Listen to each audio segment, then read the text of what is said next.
सोचो अगर तुम्हारे अंदर अचानक से सुपर ह्यूमन स्ट्रेंथ आ जाए और एक दिन में तुम चूसली से बाहुबली बन जाओ। कुछ ऐसा ही होता है एंजो के साथ। एंजो चिकोटे रोम में रहने वाला एक आम सा चोर है। कहानी की शुरुआत में हम उसे एक महंगी घड़ी चुरा कर पुलिस से भागते हुए देखते हैं। पुलिस से बचने के लिए वो नदी में कूदकर दीवार से लगकर खड़ा हो गया ताकि कोई उसे देख ना पाए। पुलिस के वहां से जाने के बाद वो वापस ऊपर चढ़ने के लिए नदी में पड़े एक बैरल पर चढ़ा। जब उसने उछलकर ऊपर चढ़ने की कोशिश की तो बैरल के टूटने से उसका पूरा शरीर रेडियो एक्टिव वेस्ट में डूब गया। उसने खुद को संभाला और घर की ओर चल दिया, लेकिन जल्द ही उसकी तबीयत बिगड़ने लगी। उसके मुंह से एक काला सा लिक्विड बाहर आ रहा था। घर जाकर भी उसे बार बार उस काले लिक्विड की उल्टियां हुई और खांसी तो रुकने का नाम ही नहीं ले रही थी। अगली सुबह जब वो उठा तो उसे काफी बेहतर महसूस हुआ। वो अपने पड़ोसी और गैंग मेंबर सर्जियो से घड़ी को बेचने के लिए मिला। सर्जियो फैबियो नाम के एक गैंगस्टर के लिए काम करता था, जो कि इतना पागल इंसान है कि उसने एक बार अपने एक आदमी को सिर्फ इसलिए मार डाला कि वो उसके लिए गलत रंग का फोन ले आया। उधर सर्जियो ने एंजो को उस घड़ी के लिए 100 यूरोज दिए और अपने साथ एक ड्रग डील में चलने को कहा। पैसे अच्छे थे तो एंजो भी मान गया। जब वो दोनों सर्जियो के घर डील के लिए कुछ सामान लेने गए तो एंजो पहली बार सर्जियो की बेटी एलिसिया से मिला, जिसका व्यवहार थोड़ा अजीब था। उसने बच्चों की तरह बहुत सारी ड्राइंग्स बनाकर दीवार पर लगाई हुई थी। उसने एंजो को स्टील जीग नाम के एक एनिमे के बारे में बताया। वो मानती थी कि एक दिन उसका हीरो जीग उसे बचाने जरूर आएगा। रास्ते में सर्जियो ने बताया कि अपनी माँ को खोने के बाद एलिसिया असल दुनिया से पूरी तरह कट चुकी है और सारा दिन बस ये कार्टून देखती रहती है। रास्ते में वो 2 ड्रग म्यूल्स को गाड़ी में बैठाकर एक सुनसान बिल्डिंग में ले आए। ड्रग म्यूल्स वो होते हैं जिनके शरीर में सर्जिकली ड्रग्स के पैकेट डाले जाते हैं ताकि पुलिस को पता ना चले। उनमें से एक के पेट में ही पैकेट फट जाने से ओवरडोज से उसकी मौत हो गई। उसके भाई ने गुस्से में इसे सर्जियो की गलती मानकर उसे कई गोलियां मार दी, लेकिन सर्जियो ने मरने से पहले उसका सर दीवार में मार मार कर उसे भी चोटिल कर दिया। लेकिन अपनी आखिरी सांसें लेते हुए उसने एंजो को भी गोली मार दी, जो लड़खड़ाकर बिल्डिंग से नीचे गिर गया। एक आम इंसान किसी भी हालत में इतनी ऊपर से कंक्रीट पर गिरकर बच नहीं सकता, पर एंजो ने अचानक अपनी आंखें खोली और उठ खड़ा हुआ। उसे समझ नहीं आ रहा था कि अभी हुआ क्या। दूसरी तरफ फाबियो और उसके लोग एक क्लब में नुन्जिया लो कॉसिमो के साथ थे। नुन्जिया रोम की सबसे बड़ी ड्रग कार्टेल की बॉस है। उसने फाबियो से ड्रग डील के बारे में पूछा, जिस पर उसने झूठ कह दिया कि सब बढ़िया रहा, क्योंकि अगर उसने सच बता दिया कि ड्रग्स का तो कोई अता पता है ही नहीं तो वो मारा जाएगा। इस दौरान जब एंजो घर लौटा तो एलिसिया उससे अपने पिता के बारे में पूछने लगी, लेकिन वो उसे इग्नोर करते हुए अपने फ्लैट में चला गया। पर उसके जवाब न देने पर भी वो उसके दरवाजे पर खटखटाना नहीं छोड़ती। चिढ़कर एंजो ने गुस्से में दरवाजे पर मुक्का मारा। उसका हाथ दरवाजा फाड़कर पार निकल गया। अपनी ताकत से अचंभित होकर उसने एक अलमारी को धक्का मारा।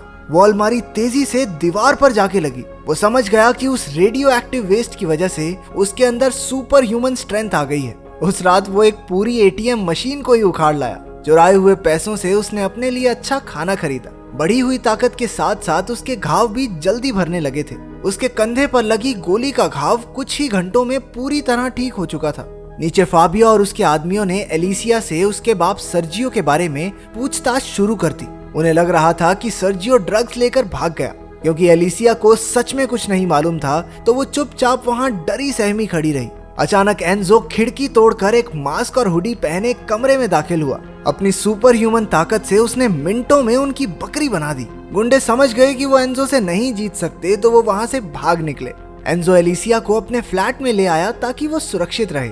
एलिसिया सोचती है कि वो उसका कार्टून वाला सुपर हीरो जीग है और आखिरकार वो उसे बचाने आ चुका है। उसकी दिमागी हालत का ख्याल करते हुए एंजो ने भी उसकी हाँ में हाँ मिला दी। दूसरी तरफ फाबियो ने एंजो की एटीएम मशीन चुराते वक्त रिकॉर्ड हुई सीसीटीवी फुटेज देखी, जो कि इंटरनेट पर वायरल हो रही थी। उसे पूरा यकीन था कि ये वही आदमी है जिसने बीते दिन उनकी छिताई की थी। तभी फाबियो का राइट हैंड एंटोनियो वहां आया और उसे सलाह दी कि उन्हें नुन्जिया के पैसे उसे जल्द से जल्द देने के लिए लोन ले लेना चाहिए। लेकिन फाबियो कहने लगा कि इसकी बजाय वो एक बैंक की गाड़ी को लूटेंगे, जिसकी प्लानिंग उन्होंने पहले से ही कर रखी है। दूसरी तरफ एंजो को भी सर्जियो के कागजों के बीच उसी बैंक की गाड़ी को लूटने का प्लान मिला।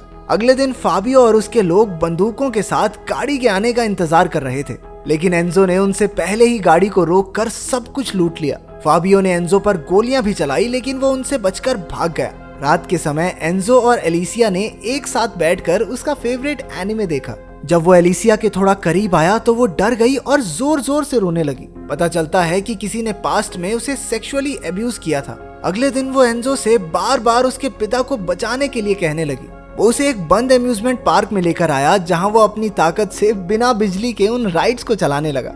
उधर फाबियो और एंटोनियो के बीच झड़प शुरू हो गई, क्योंकि एंटोनियो कह रहा था कि उन्हें जल्द से जल्द नुन्जिया के पैसे लौटा देने चाहिए, फिर चाहे वो उधार लेकर क्यों ना लौटाने पड़े। जबकि फाबियो इस बात से सहमत नहीं था।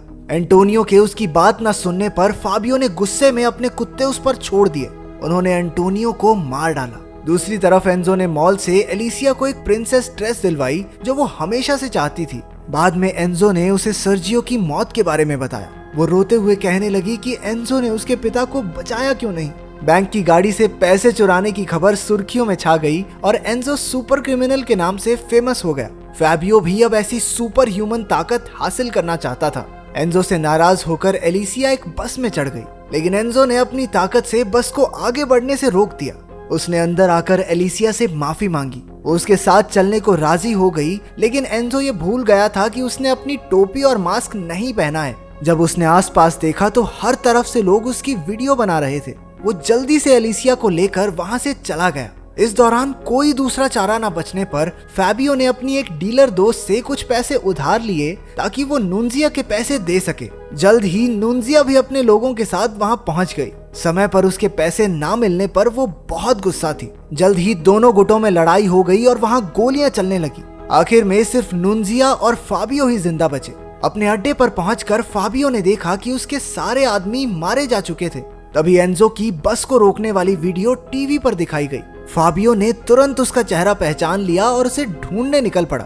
उधर एंजो और एलिसिया भी किसी दूसरे शहर में भागने की तैयारी में थे, क्योंकि पुलिस को अब एंजो के हुलिये का पता चल चुका था। वो दोनों एक होटल में रुके, जहां पर फैबियो बंदूक के साथ टपक पड़ा और उसने एंजो को ट्रैंक्विलाइजर गन से बेहोश कर दिया। जब उसकी आंख खुली तो फैबियो ने उसे डक टेप से पूरी तरह जकड़ा हुआ था।